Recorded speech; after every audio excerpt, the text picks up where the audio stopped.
Money, some have it, some don't. Some have mastered it, but most are still chasing it. And that's not just about numbers on a spreadsheet. Sure, you might think of money as something that can be calculated, something that fits into neat equations. But here's the thing. The real financial decisions are made far from calculators.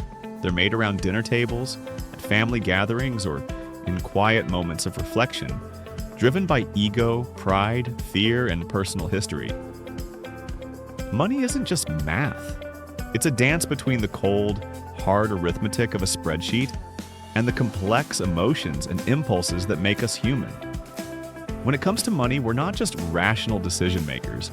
We are complicated creatures, driven by a mix of our upbringing, our past experiences, and the stories we've been told. Financial success isn't about how much you know. It's more about how you behave in the face of uncertainty and the decisions you make based on what you've experienced. And that's why no one really has the same relationship with money. Everyone comes to the table with a different story. Let's break this down and talk about why your financial DNA plays such a huge role. We all come from different backgrounds. Our parents had different incomes, different values, lived in different places. Some of us were born into families with wealth, others into families struggling to make ends meet. Our formative years were shaped by different economic environments and opportunities. For some, money was a source of stability. For others, it was a constant source of stress or anxiety. These early experiences shape how we see money today. Now let's talk about how these generational experiences affect our financial mindset. Take, for instance, how the stock market has been viewed across generations. Someone born in the 1970s probably saw an almost tenfold increase in the S&P 500 throughout their teens and 20s. They were coming of age during a time when investing in stocks seemed like an obvious, maybe even easy way to grow wealth. That experience left them with a positive view of the stock market. It gave them confidence and likely a higher inclination to invest their money into the market.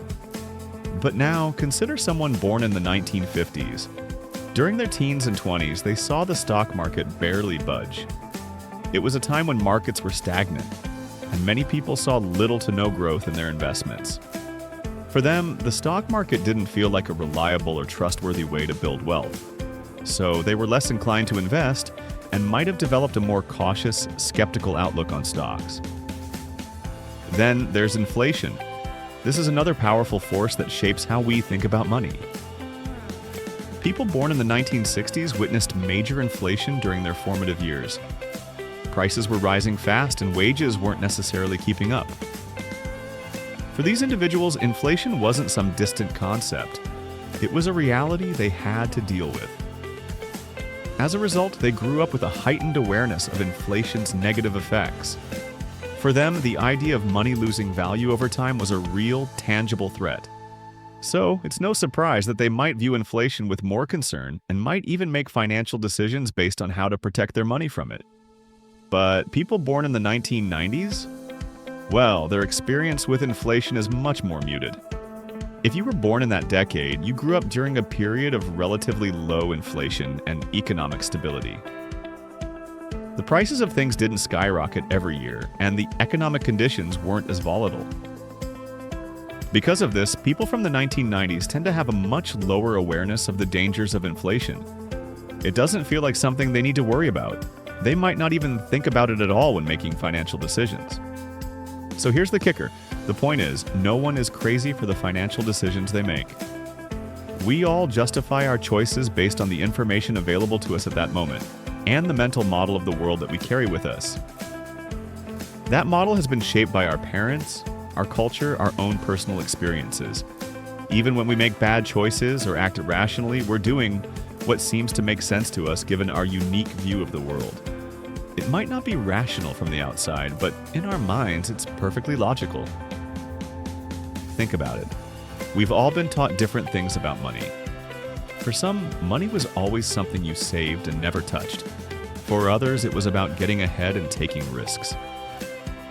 The financial advice we receive is often shaped by these generational and cultural experiences, and it impacts how we feel about everything from saving for retirement to investing in the stock market.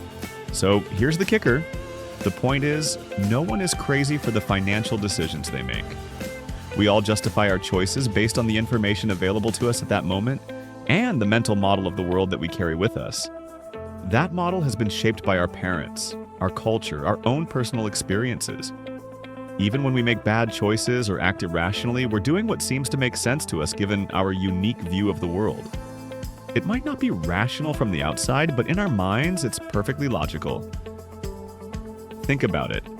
We've all been taught different things about money.